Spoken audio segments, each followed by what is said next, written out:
Today I would like to talk about the behavior of stellar systems in the centers of galaxies. This, of course, is M31, the Andromeda galaxy, with an overall scale of the stellar disk of about 10 kiloparsecs. The highest resolution image we have comes from the Hubble telescope with a scale of, with a resolution of a fraction of a parsec. And what I'll be talking about is the behavior of the stellar systems on the smallest scales that we can resolve near the centers of galaxies. Of course, the best example is not M31, but our own galaxy. This is an infrared image showing the region near the radio source Sagittarius A star, which is in the middle of this small box. And the radio source is believed to represent the center of the galaxy. The reason these systems are interesting is because they're the densest known stellar systems. So for example, at a radius of 1/10 of a parsec from Sagittarius A star, the stellar density is about 10 to the 8th times higher than it is in the vicinity of the sun. One of the reasons that's important is that in contrast to the gas in this room, which is in thermal equilibrium, the stars in the large parts of galaxies, and particularly in the neighborhood of the sun, are not in thermodynamic equilibrium. The time required to achieve a Maxwell-Boltzmann distribution near the sun is 10 to the 14th years, much longer than the age of the galaxy. But if you go closer to the centers of galaxies, because the density is so much higher, the relaxation time is shorter. And once you're within about 10 parsecs from the galactic center, that is everywhere inside this image, the relaxation time is shorter than the age of the galaxy. And so one should expect to find some kind of statistical equilibrium here. And we would like to understand in what sense this is in thermodynamic equilibrium. And finally, of course, the center of a galaxy is the bottom of the potential well. And just like archaeologists go to garbage dumps of ancient towns to find interesting things, astronomers can go to the centers of galaxies to look for interesting things, and in particular to look for black holes, which are interesting because they will provide sources for gravitational radiation, hopefully within the next decade that we can detect. And once we detect that gravitational radiation, they'll provide a laboratory for testing general relativity and the strong field limit for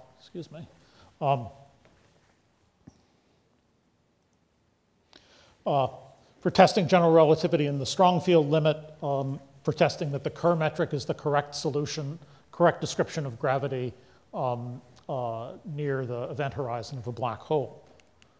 Let me start by reminding you of the reasons why we think that there are black holes in the centers of galaxies. The basic reason comes from active galactic nuclei, the small fraction of galaxies that contain a bright central source of non-stellar radiation. Of these, the most luminous are the quasars. The quasars can produce 10 to the 13th times the solar luminosity, or up to 1,000 times the luminosity of the whole galaxy from this small active nucleus at the center.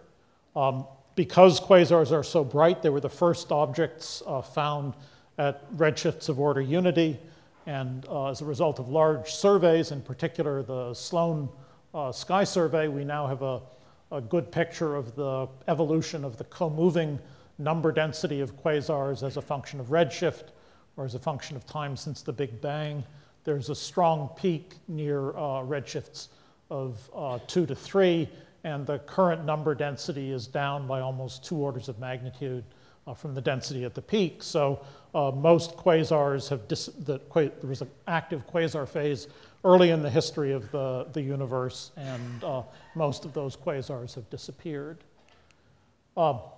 We now believe that the energy source for quasars is accretion of material onto a massive black hole. The most luminous quasars appear to correspond to black holes of around 10 to the 10th solar masses. And so for reference, the Schwarzschild radius, or the radius of the event horizon, for a black hole of, say, 10 to the 9th solar masses is about 20 astronomical units, or roughly the distance between the Sun and Uranus. So these objects are putting out luminosity equivalent to 10 to the 13th solar luminosities from a volume not much bigger than the size of the solar system. The reasons that we believe, there are many reasons why we believe that quasars are powered by massive black holes. So I'll give a very brief summary. One is relativistic motions in jets coming from active galactic nuclei. This is the jet from M87 in the Virgo cluster. If you track it in the radio over a period of 5 years, the blobs in the jet can be traced. They appear to be moving at velocities several times the speed of light. This is a perspective effect that you would expect, but only if the material is actually moving at close to the speed of light. The only way we know to accelerate these masses of material to near the speed of light is in a relativistic potential well, and that requires a black hole. The second argument comes from gravitational microlensing. This is a galaxy which happens to have a background quasar aligned almost with the center of the galaxy, and the gravitational field from the center of the galaxy splits the background quasar into 4 images. If you plot the flux from these images as a function of time over several years, they vary independently. Since these are the same images of the same quasar, the only way they can vary independently, apart from an overall time delay, is if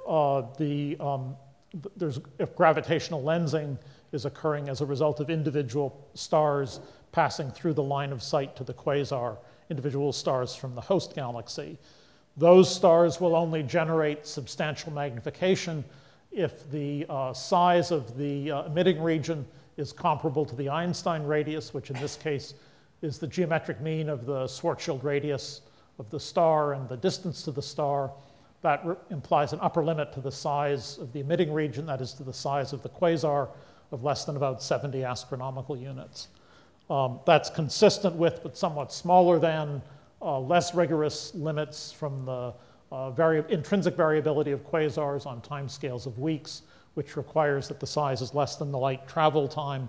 That the size is small enough so that the light travel time is less than the variability time, and that gives a somewhat larger but still very small limit.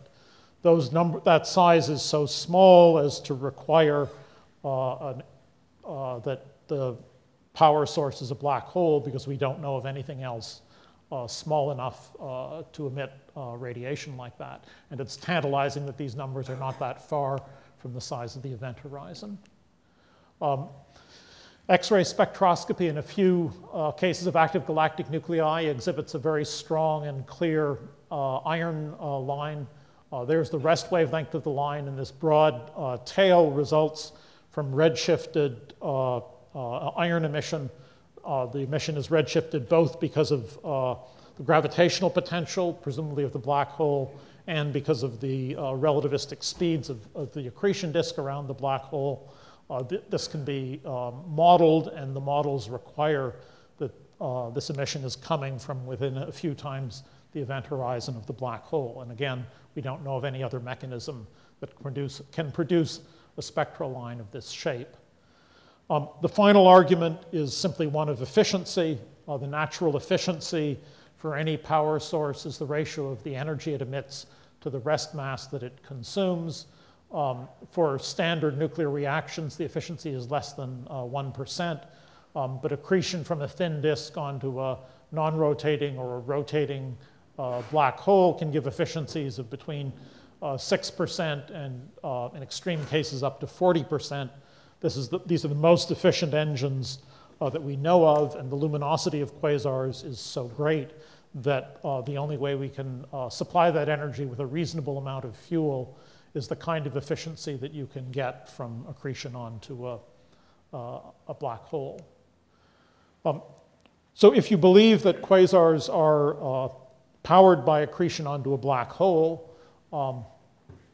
And we know that the present co-moving number density of quasars is several orders of magnitude less than it was at redshifts of 2 to 3, and that quasars are found in the centers of galaxies. The inevitable consequence is that the centers of many nearby galaxies should contain black holes at their centers, the black holes that used to be quasars, but presumably are no longer shining, either because they have no fuel or because they're accreting the fuel in some radiatively inefficient process. Well, why look in the centers of galaxies for these objects? We don't have high enough resolution to know that quasars are exactly in the centers of galaxies. But again, the center is the bottom of the potential well, so it's natural that a massive black hole might be found there. A second not so good reason is that in fact that's the only place we can find them. Although we've found many black holes at the centers of galaxies, if they weren't at the centers, there might be others not at the centers that we have no mechanism for locating. And finally, there is the process of dynamical friction, which is a collisionless damping process analogous to Landau damping in plasmas that causes the orbits of massive bodies to spiral to the center of a stellar system. The simplest way to think about dynamical friction is that if you have a massive object traveling through a stellar system, as it travels through the stellar system, it will give, its gravitational force will give impulses to the stars that it passes that will cause the stellar orbits to bend towards the body, and that will create an enhanced density wake. These are the contours of that wake from a simple calculation. Because the wake is behind the body rather than in front of it, it continually attracts the body backwards, continually removes orbital energy, and causes any massive body to spiral to the center of the system. You can work out the time scales for orbital decay from dynamical friction. For example, in M31, a 10 to the 6th solar mass object would decay into the center from roughly this region, 10 to the 7th from here, 10 to the 8th from here. So one reason to look in the centers of galaxies is that if you have any massive black hole anywhere in the body of the galaxy, it will tend to spiral towards the center in a time scale less than the age of the galaxy. The consequence of that is that since we believe galaxies are formed by hierarchical formation process, if two galaxies with black holes at their centers merge, then the two black holes will spiral together and perhaps eventually merge. That suggests that it may be quite common to have binary black holes at the centers of galaxies. The situation is slightly more complicated than that. It turns out that although dynamical friction is very efficient in the body of the galaxy, as the two black holes spiral together and become bound to one another and start to speed up, the frictional effects become less efficient as the speed of the binary increases. That means that if you take realistic galaxies and plot the orbital decay time as a function of orbital radius for two black holes, this is a slightly complicated plot, but for example, this is a plot for two black holes of the same mass in a set of axisymmetric galaxy models that are intended to model a sample of 30 or 40 nearby galaxies. This plots the orbital radius in parsecs. This plots the characteristic decay time. The decay time is relatively long in the outer parts, but still shorter than the Hubble time. It gets shorter and shorter, and then as the black holes get close enough to become bound at radii of a few parsecs, the decay time gets longer and longer until finally at very small radii, gravitational radiation takes over and the decay time becomes very short. In all of these cases, there appears to be a region in which many of the decay times are longer than a Hubble time, and that suggests that the binary black holes may hang up or stop at these characteristic radii between about 1/10 of a parsec and, between about 1/10 of a parsec and 1,000th of a parsec, and there may be a large population of binary black holes that are very difficult to detect, but still present in the centers of many galaxies. This could even be true in our own galaxy, but at least at the moment we have no direct evidence for a binary black hole there. The highest resolution evidence we have on the black hole in the center of our galaxy comes from astrometric observations in the near infrared, both from a group in Los Angeles and a group in Munich. These are plots of the positions of stars close to Sagittarius A star over the astrometric measuring campaigns, which have lasted for about 15 years. It's very encouraging that the two independent groups get the same orbits for the stars with the shortest orbital periods, and even for the stars with longer orbital periods, where the orbital shape, the best fit orbits of the two groups don't agree, the positions of the data points agree very well. This is an image from the Munich group, basically showing a movie of the motions of these stars over the last 15 years. You can see that the center of attraction that the stars move around is very close to Sagittarius A star and appears to coincide with Sagittarius A star. The typical orbit size is about 1,000 astronomical units, but the smallest pericenter is only about 100 astronomical units. And the orbital period is only 16 years. That's this red star. The crucial fact is that the orbit of the red star and all the other stars appears to be closed. Closed orbit is characteristic of a Kepler or a point mass potential. And since the orbit's closed, the size of the central mass, whatever it is, must be smaller than the pericenter distance. That is smaller than 100 astronomical units, which once again implicates a black hole. The astrometric measurements give an estimate of the mass of the black hole, which is 4 times 10 to the 6 solar masses within a few percent, and a somewhat less accurate estimate of the distance to the galactic center. Again, this is only about a 5% measurement, but it's probably the most accurate measurement we have of the distance to the galactic center. With this constraint on the size of the black hole, on the size of the central mass, the only alternatives to a black hole are either a boson star made of some hypothetical elementary particle that we've never seen and have no other evidence for, or a cluster of something like 10 to the 10th Jupiter mass black holes, which seems very difficult to make. These are the limits on a possible binary black hole in the galactic center. There's a variety of constraints. The gravitational radiation timescale should not be too short, that it shouldn't make the orbits of the S stars obviously non-Keplerian. There are constraints from the proper motion and position of Sagittarius A star. But you can see that a binary is quite possible as long as the mass ratio is less than about 1% and the semi-major axis is between about 1,000th of a parsec and a fraction of a parsec. So there may be a binary black hole in the galactic center, but we have no direct evidence.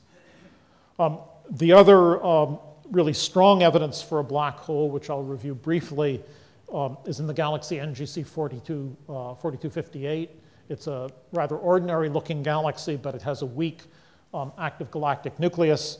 The nucleus contains a disk of material surrounding it, which exhibits some maser emission. There's blue shifted maser emission and red shifted maser emission on these two sides. The velocities of the maser spots exhibit a perfect Keplerian rotation curve, which allows you to estimate the mass of the central object and constrains the size of the central object to be less than about 1/10 of a parsec. There is also maser emission from the line of sight between the active galactic nucleus and the Earth. The maser spots in this, from this region exhibit proper motions, which gives you an independent measure of the kinematics of the disk. They also exhibit a radial drift of about 10 kilometers per second per year, which is the centripetal acceleration towards the central object. The combination of these three measurements, the proper motion, the acceleration, and the Keplerian rotation curve, allows you to estimate both the mass of the central object and the distance to NGC 4258 twice independently. The two estimates are consistent at the level of about 2%. And these are actually now the most accurate distance estimates we have for any extragalactic object. There is one of the great promises for the next decade is the discovery of more of these objects. This is just a proof in principle that there is another object exhibiting maser emission with this characteristic Keplerian rotation curve and spots in the line of sight to the quasar. The advantage of this particular galaxy is that it's about 7 or 8 times further away than NGC 4258. That means that this galaxy is in the Hubble flow, and measurement of the distance to this to the same accuracy as we have for NGC 4258 would give a direct one-step determination of the Hubble constant. The consequences of this, sorry, let me just, yeah. Some of the consequences of this are that we now have, although these are the two best black hole mass determinations we have somewhat less accurate, but still I think reliable estimates from about 40 to 50 other galaxies. Some of these come from the maser disks, some from the kinematics of gas disks, and some from stellar dynamics in the centers of these galaxies. Roughly speaking, when you do this, you find that the black hole mass correlates quite closely with either the total luminosity of the galaxy for elliptical galaxies or the luminosity of the bulge component of the galaxy for spirals. And a rough rule of thumb is that the mass of the central black hole is about 0.2% of the total mass of stars in the galaxies. The different symbols here indicate different methods of determining masses. There's no systematic offset between the different methods, which suggests that they're all getting roughly the correct masses. An even better correlation is with the velocity dispersion of the host galaxy. Roughly speaking, the mass of the black hole goes like the 4th power of the dispersion, and this allows you to predict black hole masses in elliptical galaxies with a scatter of about 0.3 in the log. Most of these masses come from the Hubble Space Telescope. The Hubble Telescope's capability for measuring black hole masses, I think, has now largely been exhausted, but there is promise of new measurements, again, from searches for new maser disks, very long baseline interferometry, and by replacing the Hubble with laser guide star adaptive optics on ground-based telescopes. So there is some hope that these measurements can be improved over the next decade.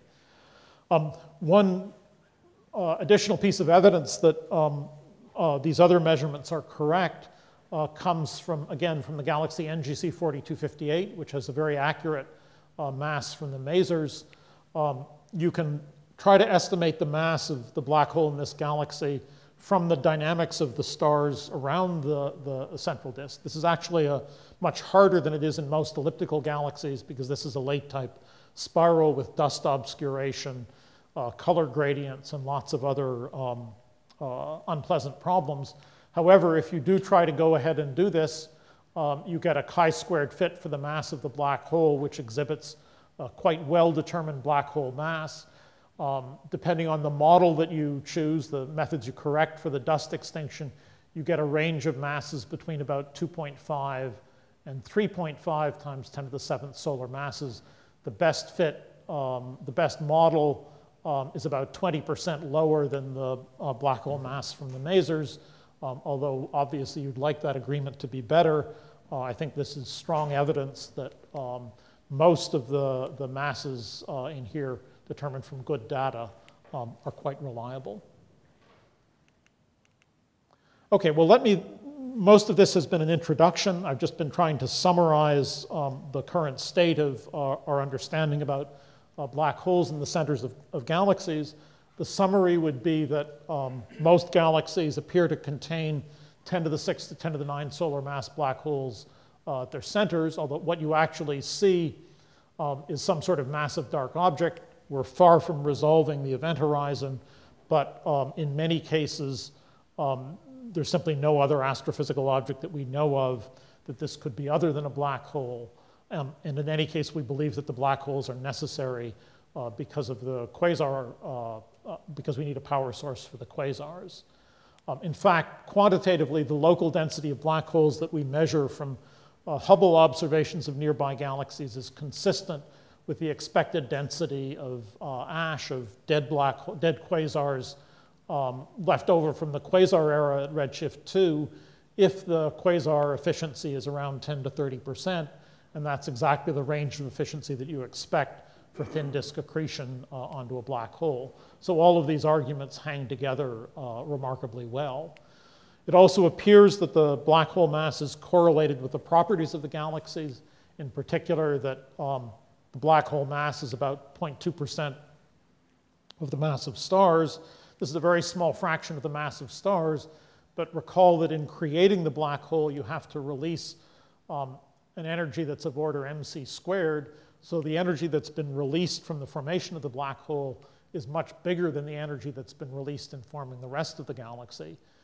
If there is some sort of feedback between the energy released by the black hole and the rest of the formation process, then it's likely that there's a link between black hole formation and galaxy formation.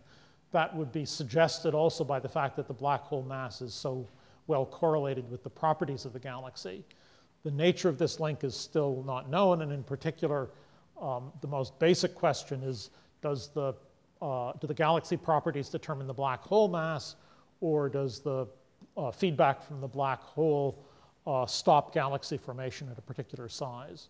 We don't know which of these is correct. This is a really interesting and important subject for galaxy formation, but at the moment, this link between black hole formation and galaxy formation is still not understood. So I'd like to now turn from talking about the black holes to talking about the behavior of the stellar system that surrounds them. There are many interesting aspects to this interaction, but I'm just going to focus on these three subjects in the rest of the talk. The subject of hypervelocity stars dates back to a really wonderful paper written by Jack Hills back in the 1980s. This was, of course, before there was any good evidence for black holes in the centers of galaxies, but at that time he pointed out that if you had a black hole in the center of the Milky Way and a tightly bound binary star came close to the black hole, the binary star could be disrupted by the tidal field from the black hole. If that happened, one of the components of the binary would go into a much more tightly bound orbit around the black hole, and the second component could be shot out at very high velocity. Hills estimated that the maximum escape speed from the black hole could be up to a few thousand kilometers per second. And he pointed out that if such stars are passing out through the galaxy and you could detect even one, it would provide very strong and direct evidence for the existence of a central black hole. You can work this out quantitatively. The maximum speed of the velocity, maximum speed of the escaped star will be roughly the velocity, the orbital speed of the binary times the ratio of the black hole mass to the mass of the stars to the 1/6 power. If you're bored during the talk, I recommend you try that as a homework exercise. This is not the only possible way of generating very high velocity stars. Instead of a binary star and a single black hole, if you have a binary black hole and a single star passes between the two components of the black hole, you can have a slingshot effect that will also send the star out at very high speed. Well, I think the remarkable, so before describing the observations, let me just put this in the context of the geometry of the galaxy. This is a two-mass picture of our own galaxy, but it's pretty much what the galaxy would look like if we were external to it, with the sun there, 8 kiloparsecs from the center, the black hole there, and then, of course, what would happen if there's is that the black hole may be ejecting hypervelocity stars at somewhere between 500 and 1,000 kilometers per second in all directions. How would you detect these? Well, first, you look high above the galactic plane so that there's less confusion with other stars. You look for young stars because the young massive stars are going to be easier to detect at large distances. And also, if you see a young star, up in the galactic halo, you know there's something strange about it because there's no recent star formation in the halo. Obviously, you look for something moving at high speed. If the stars are at very large distances, most of the speed will be radial velocity, so you can find them in spectroscopic surveys. Closer to the galactic center, you can use large proper motion surveys to look for the hypervelocity stars. And obviously, one of the clues is if you see stars at high speed, they have to be moving out. If you see stars at high speed moving in towards the center of the galaxy or not moving out from the galactic center, there has to be some other explanation. Well, the first of these was found in a survey by Warren Brown and his collaborators at the Center for Astrophysics. They found a main sequence star that they identified from a set in the Sloan Digital Sky Survey catalog.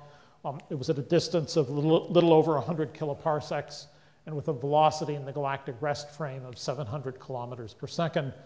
For comparison, remember that the velocity of the sun around the center is about 220 kilometers per second, and the escape speed from the solar neighborhood is maybe around 500 or 600 kilometers per second. So this really is a rather high velocity. Brown et al. Now have surveyed many more stars. This is a histogram of velocities in the rest frame of the galaxy for a sample of young stars between 25 and 100 kiloparsecs. You can see what you would normally expect, that is a more or less Gaussian distribution centered near zero. However, if you go out past around 2 sigma in the Gaussian, at negative velocities, that is radial velocities coming towards us, there are only 2 stars out beyond 2 sigma. At positive velocities, they have 26 stars out beyond 2 sigma. And so the natural contention is that a significant fraction of these 26 stars at speeds up to around 800 kilometers per second are hypervelocity stars ejected from the black hole in the galactic center. So what's the evidence that this is really the correct mechanism for these? Well, the stellar lifetimes of the young stars in this survey are less than 5 times 10 to the 8th years. They have to be formed relatively recently. You can't form them in place because there's no star formation in the halo. On the other hand, given the velocities, the times these take to travel from the galactic center are less than 2 times 10 to the 8th years. So it's quite plausible that they could have been formed in the galactic center and then ejected. You can estimate roughly the rate at which these stars have to be formed. You get about 1 per million years. And that's, again, roughly consistent with the theoretical evidence, theoretical predictions given the number of binary stars and the distribution of stars near the central black hole. Again, all the velocities are positive. They're all traveling outward, which was a prediction of Hills's mechanism. And if these are ejected at a uniform rate, then roughly you expect that the number of stars inside some radius should be proportional to that radius. The statistics are obviously not very good, but roughly speaking, consistent with number going like radius. And for comparison, the overall distribution of stars in the static halo, the density goes like 1 over r cubed, so the number rises much more slowly than this. So all of that looks pretty persuasive. There is some reason for concern. There are other high-velocity stars, runaway stars, that can be produced if a supernova goes off in a binary system. Those are probably not the explanation, both because runaway stars have much lower kick velocities, less than about 200 kilometers per second, and because the rate of producing binary stars is too low by a factor of 100 or so. These surveys have turned up occasional stars that don't fit very well. These are 2 examples. In this particular case, the problem is that the proper motion measurement indicates that the origin of the star was the outer disk, not the galactic center. But I think there has been a history among astronomers of sometimes underestimating errors in proper motion. So more data is really needed. There's another one whose travel time is much longer than its lifetime. It's close to the Large Magellanic Cloud. Perhaps it came from a black hole in the Magellanic Cloud, but we just don't know if there are any, if there's a massive black hole in the cloud. Another possibility is that a dwarf galaxy has passed close to the center of the galaxy and been tidally disrupted and generated the spray of stars. These could have high velocities because the dwarf galaxy may have fallen in from well outside the galactic halo. The difficulty is that if these stars were produced in a single event and sprayed out with a range of velocities, you'd expect something like a Hubble flow, that is, the ones at the largest distances should have the highest velocities. They all started at the same time. So constant travel time would be a single line on this diagram which plots velocity against distance, and you can see there's not much evidence for any sort of the expected variation of velocity with distance. One of the attractive features of hypervelocity stars is that we'll learn much more in the future. There are huge new photometric and radial velocity surveys, such as the RAVE survey and the Pan-STARRS survey. They should discover a lot more of these objects. High-resolution spectroscopy should yield chemical abundances. They ought to have the chemical abundance characteristic of the galactic center rather than, say, of the outer disk. And ultimately, very accurate proper motions, either from the Hubble telescope in the short term or from Gaia or SIM in the long term, will enable us to trace the orbits back and see if they really are at the galactic center. For comparison, the typical difference between something that came from the solar radius and something from the galactic center is about 0.5 milliarc second per year, which is measurable now with the Hubble telescope. The two possible models, ejection by a binary black hole and disruption of binaries by a single black hole, can be distinguished. They predict different values for the stellar rotation. This model predicts that there shouldn't be any binary hypervelocity stars because they've been disrupted. One predicts an isotropic distribution on the sky, and the other predicts an anisotropic distribution. So we should even be able to tell the difference between these two formation models. Okay, let me move on to say something about this issue of what we expect the statistical equilibrium to be in a dense stellar system. If you really believe that gravitational interactions between the stars should generate statistical equilibrium, then we know from statistical mechanics that you would expect in a Keplerian gravitational potential that the number density should be just like an isothermal atmosphere, the exponential of minus potential over kT, where k is Boltzmann's constant. That implies a distribution that goes like the exponential of a constant times 1 over the radius. That clearly doesn't apply because this gives a hugely divergent number density close to the black hole. The reason it doesn't apply is that the black hole consumes stars that come too close to it. And once you include the disruption of stars eaten by the black hole, the correct solution becomes a power law, number density going like radius to the -7/4, which can also be derived pretty simply on the back of an envelope. And that's confirmed both by Fokker-Planck calculations, starting with an initial density distribution like this. As time goes on, it evolves towards this predicted power law distribution. So this might apply in the galactic center, but it's very difficult to test, both because there's a wide range of masses of stars. We don't know the distribution of masses, and this only works for a single mass population. Because there's recent star formation, and those stars may not be in equilibrium, and because there are likely to be remnants, black holes and neutron stars that we can't see at all. We don't know what their effect would be. This gives an orientation towards the timescales that we're talking about as a function of radius from the galactic center. There's the orbital period, radius of the event horizon, the two-body relaxation time, which is short compared to the age, or comparable to the age over most of the region inside a few parsecs. And these are the characteristic times for relativistic precession and lens tearing precession. You can see that at the radius of the S stars, both the relativistic precession and the expected Newtonian precession from the gravitational field of the other stars are a few million years. That suggests that with very accurate astrometry over a period of some decades, we might be able to detect both of these although disentangling the two of them may actually be quite difficult. There is, however, another kind of relaxation in the galactic center, sometimes called resonant relaxation, on timescales that are much longer than the orbital period. If you took a time exposure, the stellar orbit should look like a disk or an annulus. The star is precessing, and so the inner radius and outer radius of the annulus would be the pericenter and apocenter of the star.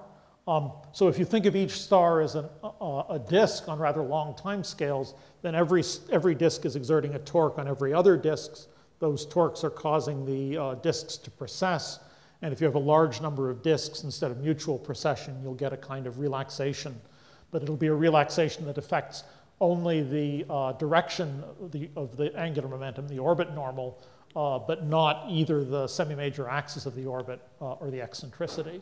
And from simple order of magnitude arguments, you can work out roughly what the relaxation time for this process should be. If you plot it on the same diagram, it's far shorter than the two-body relaxation time. And even for relatively young stars at distances we can resolve, it's short enough that these stars should be approaching a state of thermodynamic equilibrium under this process. The correct way to calculate what that distribution would be to do a numerical calculation of the interaction potential energy between any two stars, which would depend on the semi-major axes and eccentricities and the angle between the orbit normals, and then to make a microcanonical ensemble or a canonical ensemble and see what the distribution looks like. A very simple way to get some feeling for what happens is just to assume that all the stars have the same mass, they all have the same eccentricity, they all have the same semi-major axis, and then this number depends only on the angle between them, so you can expand this in spherical harmonics, and then I'll just drop all the spherical harmonics bigger than 2. And then the Hamiltonian is just a constant times the sum over all the stars of the pairwise squared cosine of the angle between them. And you can just ask, what's the thermodynamic equilibrium of a system with that Hamiltonian? This is actually a system that's been looked at in condensed matter physics. It's called the Meyer-Sope model, and it applies to liquid crystals. You find that this Hamiltonian does generate a phase transition. Above a particular temperature, the only equilibrium is spherical. Below a critical temperature given by that value, you split into 2 phases. There's a thick, basically a thickened disk. As the temperature decreases, the disk becomes thinner and thinner. There's also a couple of unstable phases up here. So basically, this says that you expect that there can be a phase transition in a relaxed system with 2 phases, one a disk phase and the other a spherically symmetric phase. The relevance of all this to the galactic center is that there has been the discovery of a disk of stars in the galactic center. There are roughly 100 massive young stars found in the central parsec of the galaxy. These are at much larger radii than the radius containing the stars for which you have orbits, but you can measure proper motions and radial velocities, so you have 5 of the 6 phase space coordinates. The age of the disk is only a few million years, and the reason that you believe that it's a disk is that with 5 of the 6 phase space coordinates, you have all 3 velocity components, and you find that all the velocity components lie close to a common plane, which suggests a disk. This can be illustrated a little more closely with this little movie. The idea behind the movie is that it shows the probability distribution of the orbit normals of all these stars on a latitude-longitude map. We have a moving window that goes out in radius from the inside of the disk to the outside of the disk. This is at the smallest range of radii, and you can see that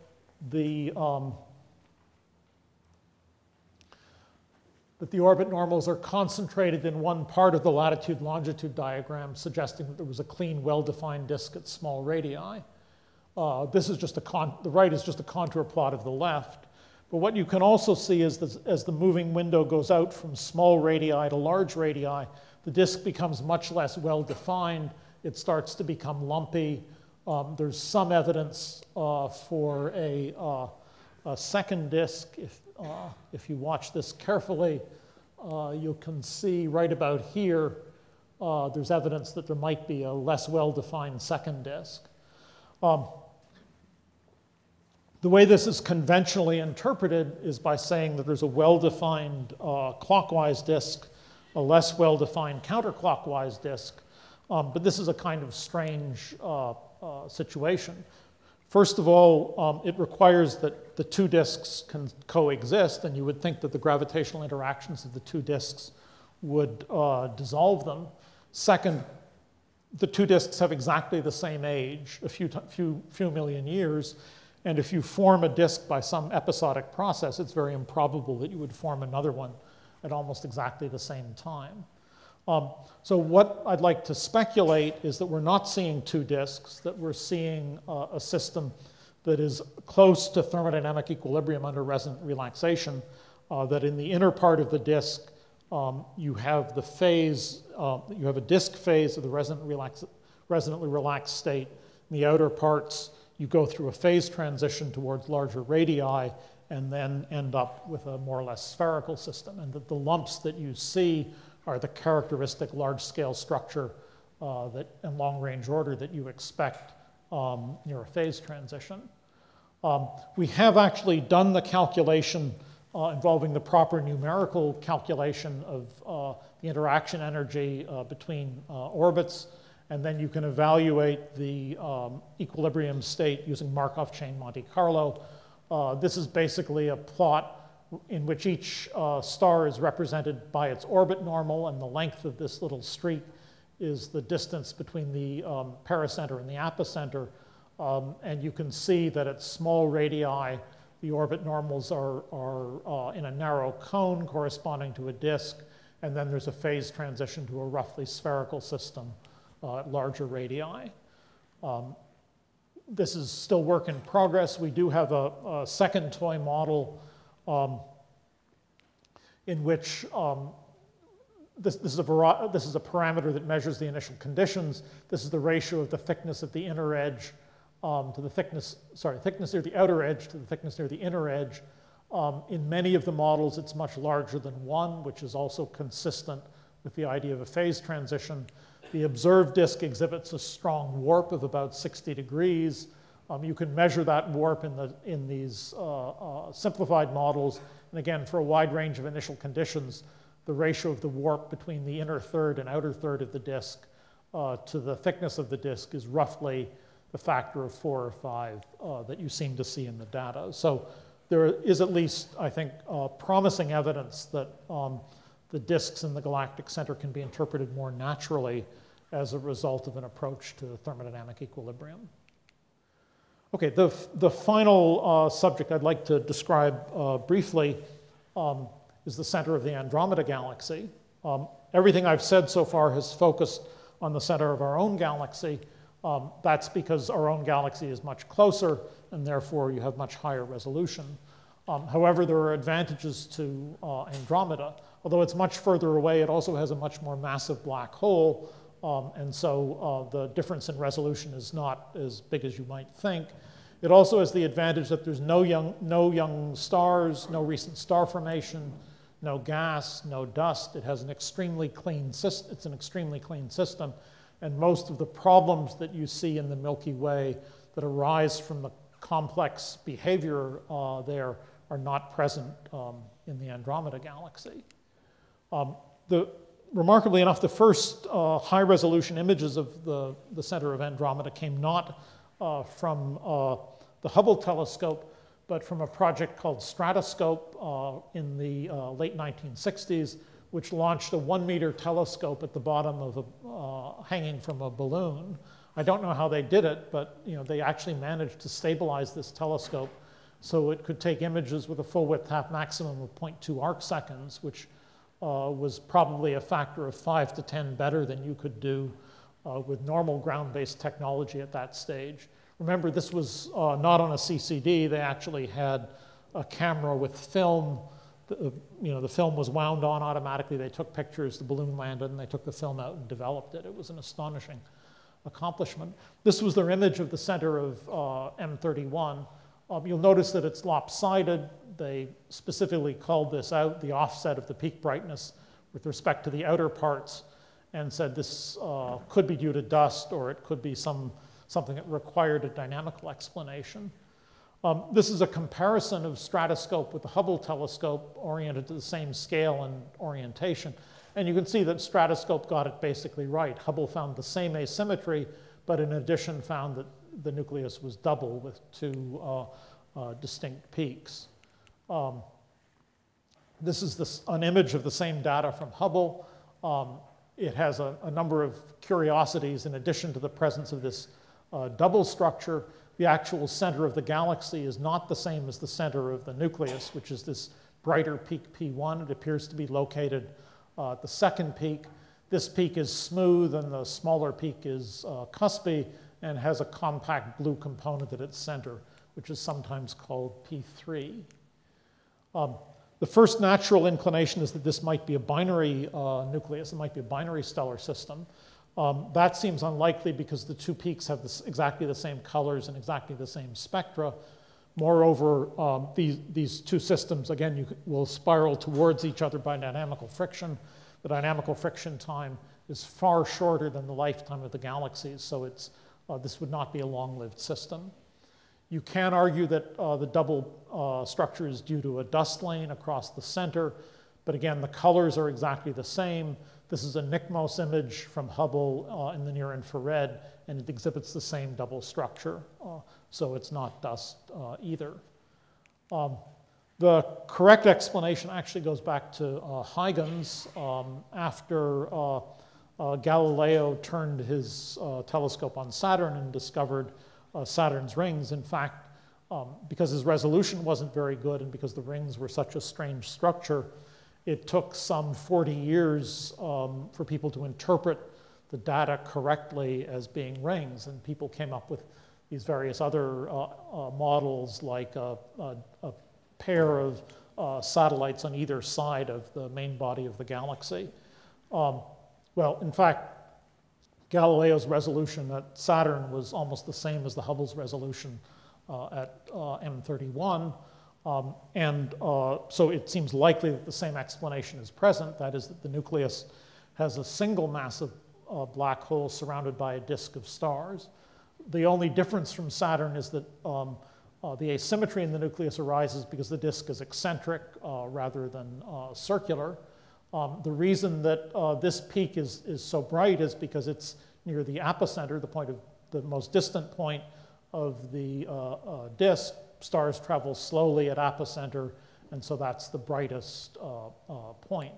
The reason you can maintain an eccentric disk is because the black hole has a Keplerian potential, so the orbits are closed. This correctly explains why the P2 is at the center of the galaxy, because the black hole has most of the mass, so that's going to be at the bottom of the potential well.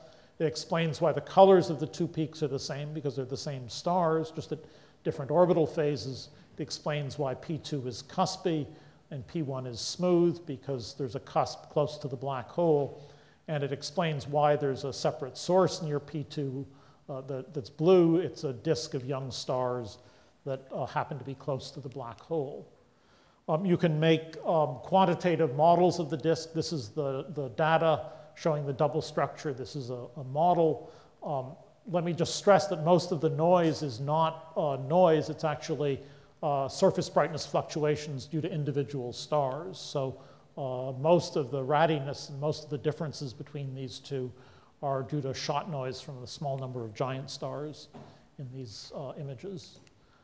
You can also predict the kinematics from these models. This is a rotation curve near the center of the galaxy. You see a characteristic 1/√R Keplerian rise, which then turns over due to limited resolution.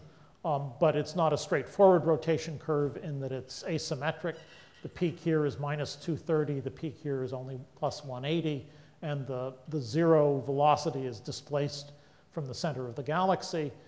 These are data points, and the line is the best fit model from an eccentric disk model that fits the kinematic, fits the photometry, and the only additional fitting parameter is the overall amplitude, which gives you a black hole mass. The required black hole mass is about 1 times 10 to the 8th, and all of the asymmetries in the curve are reproduced quite naturally. The data I showed you before was high-resolution ground-based data. There is also Hubble data. This hasn't been modeled as carefully, but it exhibits the same features. Particularly, the asymmetry is now stronger, ranging from 200 kilometers a second on one side to 300 kilometers per second on the other side. There's a strong peak in the dispersions, which is, again, characteristic of motion near a condensed point mass. Finally, there's a set of very elegant Hubble telescope observations of this central blue point source, P3. The Hubble spectrum looks like this. For comparison, this is an A star. This is the Balmer series. You can see the same Balmer series here. It's just that the lines are broadened because of the velocity dispersion of the stars. By fitting the broadening, you can estimate the velocity dispersion, and you get a dispersion of almost 1,000 kilometers per second. This is a factor of 10 larger than in the galaxy, factor of 7 larger than in the galaxy as a whole, but it's entirely consistent with what you'd expect if there was a black hole at the center here, basically because the closer the stars are to the black hole, the higher their dispersion will be. You can fit this dispersion to a black hole mass. You get 1.4 times 10 to the 8th solar masses. For comparison, the estimates from models here, which are on a length scale that's a factor of 10 bigger, or 1 times 10 to the 8th, which is entirely consistent within the errors. So I think there's a reasonably good quantitative explanation of most of the curious features of the high-resolution images of the center of M31. Why is the disk eccentric? That's a harder problem. We do know that low-mass disk can arise naturally in a near Keplerian potential and can survive. There are simulations by Jacobs and Selwood that show such disks surviving naturally for thousands of orbits. The formation of the disk is less clear. One possibility is disruption of a cluster on an eccentric orbit. The other is an instability induced by dynamical friction from the bulge, or an instability induced by counter-rotating stars in the disk. It's somewhat less clear why the disk is inclined. The disk doesn't seem to be in the same plane as the overall equatorial plane of M31. One might think that dynamical friction should damp the relative inclination, but there are other examples of inclined disks. So maybe there's something there that we don't completely understand. Okay, well, let me finish with a brief summary. I think the reason that stellar dynamics near the centers of galaxies is an interesting subject, partly because it furnishes clues to how stars form in extreme environments, partly because the hypervelocity stars can actually offer a direct probe of the overall galactic potential, because to get their orbits right, you have a 2-point boundary value problem, and to solve that, you need to understand the galactic potential. We also expect to see flares from tidal disruption of stars by central black holes, and understanding the dynamics in the centers should allow us to predict the rates and properties of these flares. There have been proposals that we should see dark matter annihilation signals from the galactic center. We'll get clues to how quasars and other active galactic nuclei are fed. And finally, of course, one of the most important signals from the LISA spacecraft will be gravitational waves from in-spiral of stars into massive black holes. And in order to interpret the LISA events and to predict the rates and the properties of these signals, we have to understand how stars behave close to the black holes in the centers of galaxies. Okay, I'll stop there. Thank you.